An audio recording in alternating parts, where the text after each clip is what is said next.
All right, buonasera. That's your boy Big Rich, a.k.a. The Chief. Let's get down to business. Mob Story Season 2. Gentlemen, wipe your feet on the rug. Throw some smoke in the atmosphere.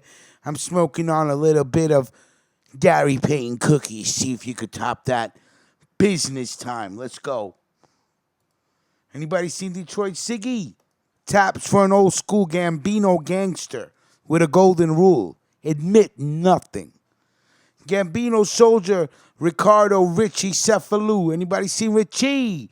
A little known but influential member of the crime family's powerful Sicilian faction has died of natural causes at the ripe age of 92.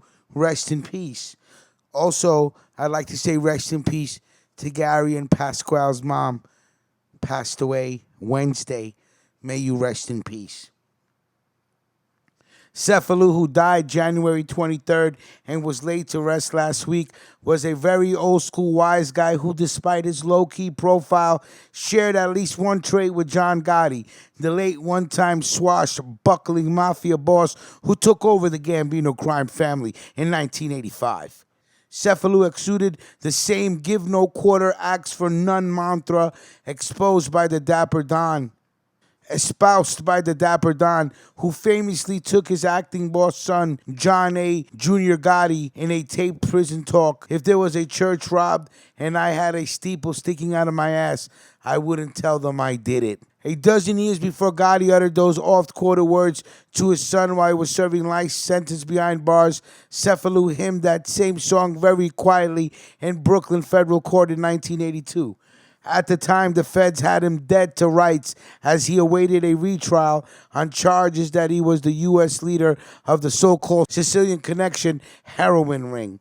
Cefalu's co-defendant included his nephew, Domenico, Italian Dom Cefalu, whose elevation to acting boss in 2011 marked the end of the Gotti family's reign over the Borgata, and Riccardo's son, Dominic, who followed his father and uncle into the Gambino family, according to court records. Sources say Cefalu, who cut a pretty dapper figure in his heyday, was a member of a crew of drug-dealing Gambino gangsters under longtime capo Pasquale Conte when he was arrested in 1981. At the time of his death, Cefalu was essentially retired from the life, but the sources say that like the 94-year-old Conte, he was still a Gambino member in good standing in a crew headed by a reputed capo named Domenico Acquista, 70 of Whitestone, Queens. Stand up.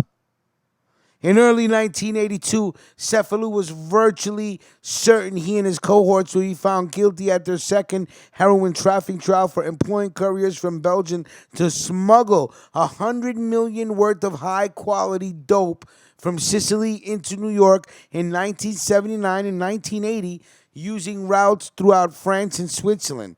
In a precursor to the so-called pizza connection case in which Sicilian and American gangsters used pizzeria as fronts, Cefalu was nabbed as the kingpin defendant in a continuing criminal enterprise.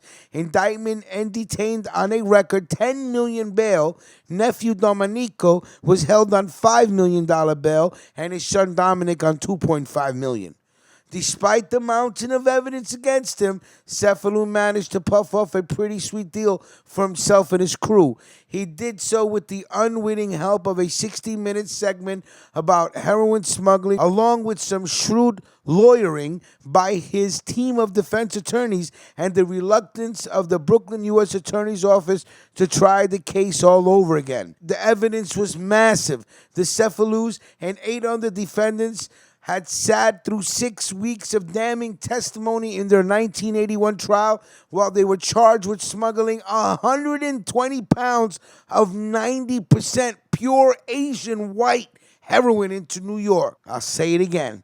120 pounds of 90% pure Asian white heroin into New York City.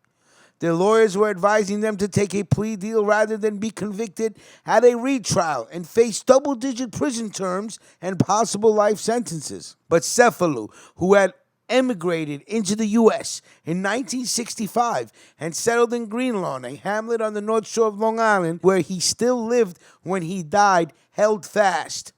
Even though the feds had their 2 Belgian drug couriers Eric Charlier, and Albert Gillette at the ready, as well as tape talks and 20 pounds of heroin that had been seized by Italian authorities. He refused to budge. Gillette had provided highly detailed and convincing testimony. When he arrived in New York, he said he would be picked up and driven to Cefalu's home in Greenlawn. There he would receive cash in $10 and $20 bills for the heroin.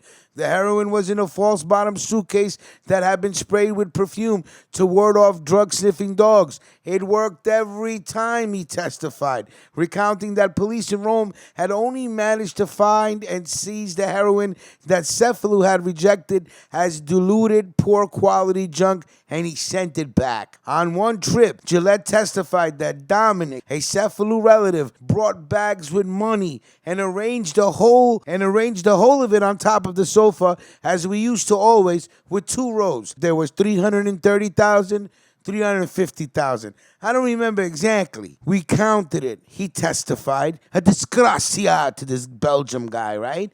He then squeezed as much as he could into his suitcase and put the rest of it in his lawyer's bag, in his traveler's bag for the return trip. Gillette said Cefalu was paying $130,000 a kilo for heroin. The drugs had cost the Sicilian Mafia just $12,500 a kilo for the morphine they bought in Lebanon and refined it into heroin in labs in Sicily and the Italian mainland.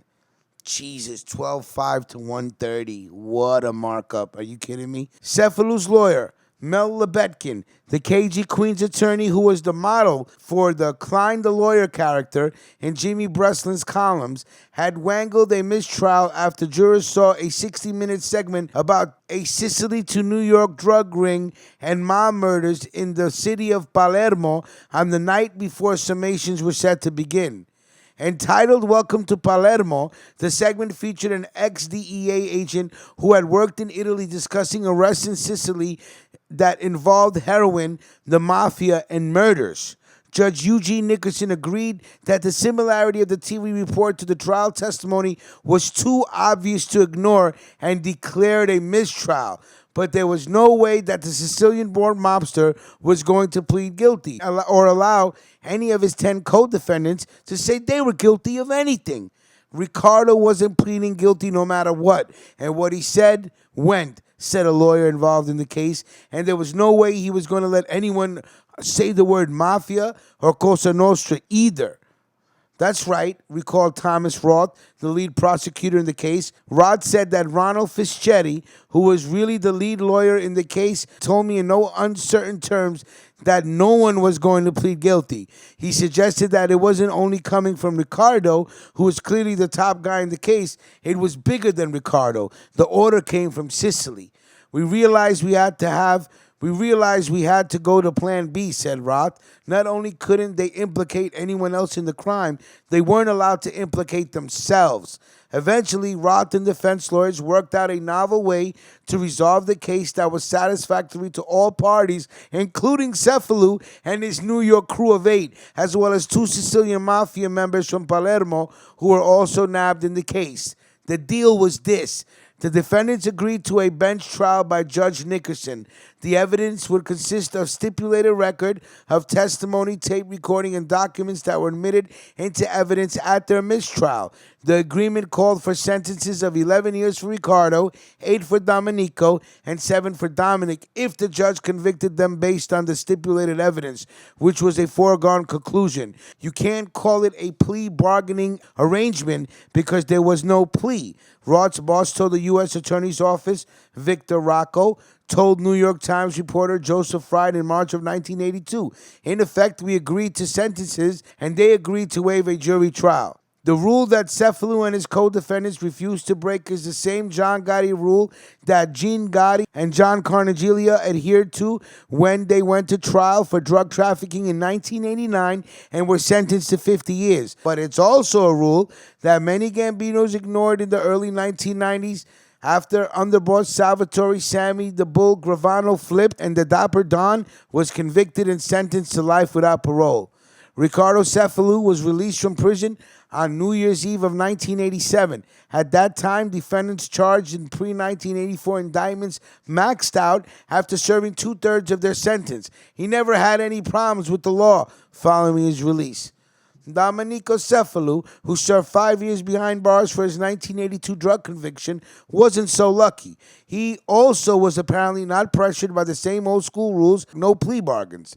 In 2008, the younger Cefalu was hit with racketeering charges that he resolved with a plea deal to an extortion count for which he received a 2-year sentence.